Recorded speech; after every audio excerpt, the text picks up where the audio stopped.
What a pleasure to have you on my show, Jim. Thank you. Nice to be here. Such a pleasure. I've been watching Dragon's Den since the very first series. You've been on it that long, right? 11 years. Yeah. 11 seasons, and it's been fantastic.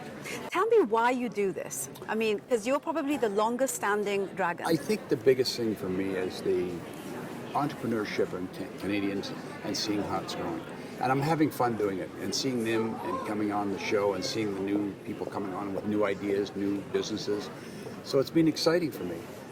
We've seen changes on the Dragon's Den over the years, and I think this year and last year was a start, but this year was really refreshing. We just finished their season.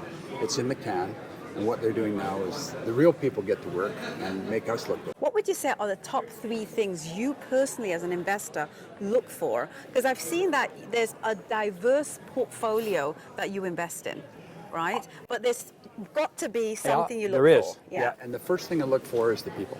It's all about, it's not so much the deal, but it's the people. Yeah. I want to see what's behind them. How did they think? I would be a good partner with you? And vice versa with you, going to be a good partner with me? Are you going to take advice? Are you going to say, here, we can change this and I can change this and we make your business bigger? Because that's why you're coming on the show, not just for money. You're coming on to get you from here to here. And so that's what I look at. The second thing I look at is, are you passionate? Mm-hmm. Are you really passionate about this business, or are you just trying something because you might think it might work? And I think the third thing is, are you going to be able to work as long as the hours and work hard at this business? Mm-hmm. What's your stamina going to be? So those are the things I look at to see where you're going to go. And if you have all those 3 things, I'll probably be an investor. Right. So tell me, what does somebody that hasn't raised money before, who's got an idea, what few things do you think, like maybe top 5 things you think that they need to have in the bag before they go knocking on that door? Well, I think they got to know the business they're going into. Yeah. Is there a demand for this? There's no sense you creating something that nobody wants. Mm-hmm. So I think those are the first 2 things you have to have. I think the third thing is that you got to try it out on somebody.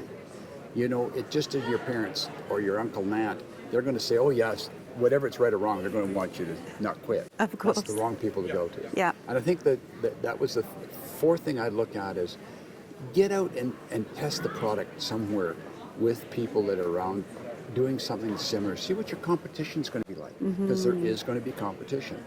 And I think the 5th thing is that when you're pitching somebody, know your numbers, know how fast this is going to grow and what you need.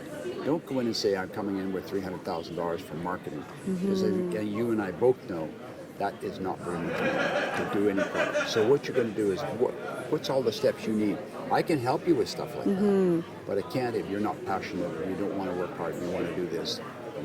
You probably wouldn't be an investor. You are one of the most successful, most dynamic entrepreneurs in Canada. I am saying that because it's just a fact. Well, right? Thank you. What I want to ask you, Jim, as my last question is, what do you define as the word success? What is it for you?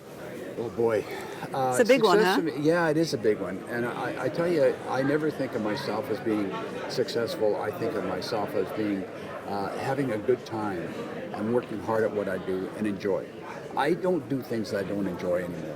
I think that when we started out, I worked hard to get into where I was, and I have a motto that I look back at. Somebody said to me one day, "You're very lucky," and I said, "No, the harder I worked, the luckier I got."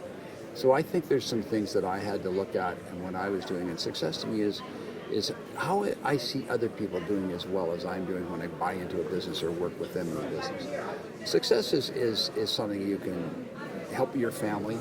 You can help, and then when you do other things, and my mother had a saying at home, she says, you can't take this with you. Yes. All the money you make, you can't take with you. Start helping people. If you got extra, help people. Yes. Because that's the next step. So to me, the success is how well I can manage my money, my family, and how I can help others. What do you have left to do, Jim? I got to ask you this question. Oh my gosh. I still haven't, there's 2 continents I want to visit. Yeah. I haven't been to India. I want to go to India. I think Let's go together. Well, I'd love to. You can show me around. Oh, I'd love to. I'd do that in a heartbeat. And I think the other thing, I want to go to Africa. Oh, yes, of and course. I think those are two of the big things on my agenda right now. I spent some time down in the south of North America and South America, but those are the two I want to see. And I'm really excited about going to India. I think I have a lot of franchisees that are Indian that come out here, worked hard, and done extremely well because this opportunities in Canada are so good. That's what I'm doing. Oh, I love it, Jim. You're such a pleasure. Thank you. Thank you so much for your time. Thank you, and thanks for having me on. I appreciate you. All right, take care.